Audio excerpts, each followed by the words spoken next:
ہے۔ پھر حضرت امام حسن اپنی ظاہری حیات میں جب حضرت امیر معاویہ رضی اللہ تعالی عنہ انہیں تحفے تحائف بھیجتے تو حضرت امام حسن انہیں قبول کرتے، اور یہ لکھا کس نے ہے؟ لکھا اس نے ہے جس کا انکار کوئی نہیں کر سکتا، حضرت داتا علی حجویری۔ کشف المحجوب کے اندر حضرت داتا صاحب نے لکھا، حضرت امام حسن شہید ہو چکے تھے، دنیا سے جا چکے تھے، حضرت امام حسین کا زمانہ تھا۔ ایک سائل آیا حضرت امام حسین کے پاس کچھ مانگنے کے لیے، داتا صاحب نے کشف المحجوب میں لکھا، تو حضرت امام حسین کو پتا تھا کہ جو ہدیے آنے ہیں حضرت امیر معاویہ کی طرف سے وہ لیٹ ہو گئے، آنے والے ہیں، تو آپ نے سائل کو بٹھا دیا، فرمایا شام تک انتظار کرو۔ اب وہ جب بٹھایا تو شام کو 5 تھیلیاں ہیرے جوہرات کی، درم و دنانیر کی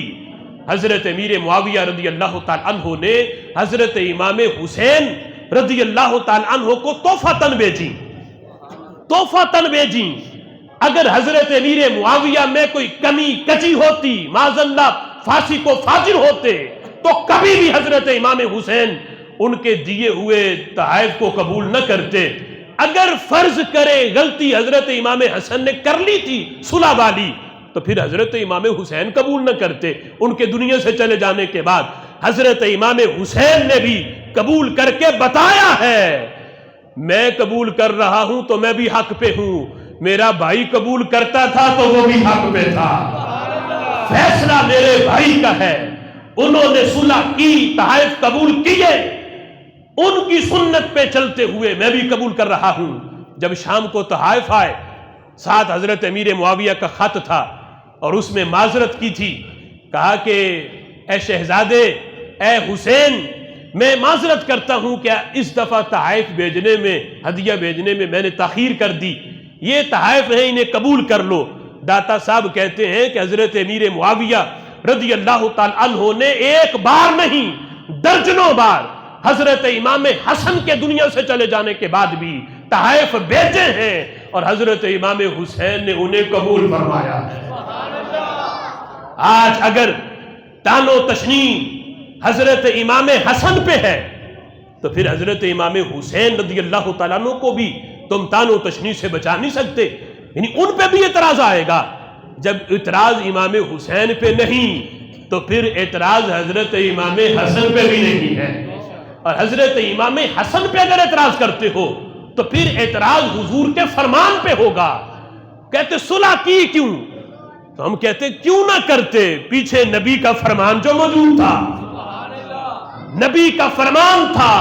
لوگوں میرا یہ بیٹا سید ہے، ایک وقت آئے گا یہ 2 مسلمانوں کے گروہوں میں صلح کروا کے سرداروں والے کام کرے گا۔ یہ ہے ہمارے اسلاف کا نظریہ، حضرت داتا صاحب کا نظریہ، حضرت مجدد پاک کا نظریہ۔ اعلیٰ حضرت امام اہل سنت نے بھی یہ مسئلہ سمجھایا، کہا آج حضرت امیر معاویہ رضی اللہ تعالی عنہ کا نام لینا،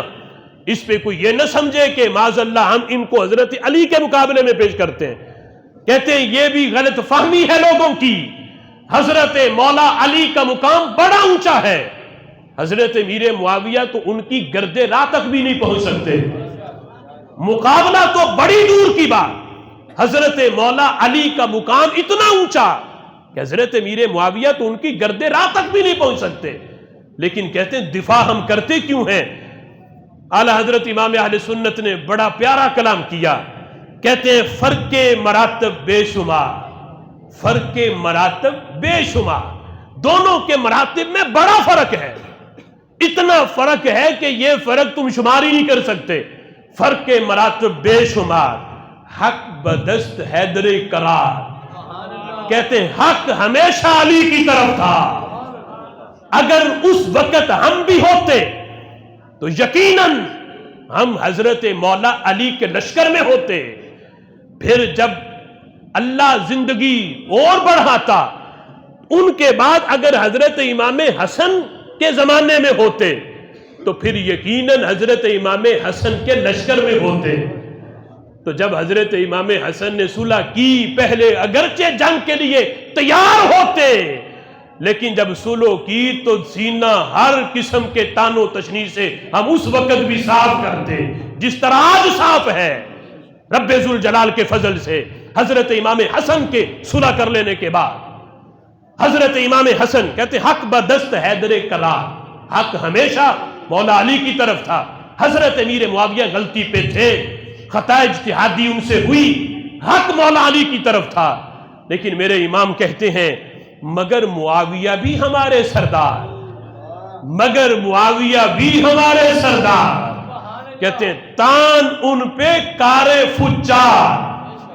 حضرت امیر معاویہ رضی اللہ تعالیٰ عنہ پہ تان کرنا، فرمایا یہ مسلمانوں کا شیوا نہیں، یہ نبی کے غلاموں کا شیوا نہیں، یہ کار فجار ہے، یہ فاسق و فاجروں کا طریقہ ہے جو حضرت امیر معاویہ پہ تان کرتا ہے۔ فرمایا حق پہ وہی ہے جو حضرت مولا علی سے بھی پیار کرے، امام حسن و حسین سے بھی پیار کرے، اور جن سے انہوں نے صلح کی ہے اس امیر معاویہ سے بھی پیار کرے۔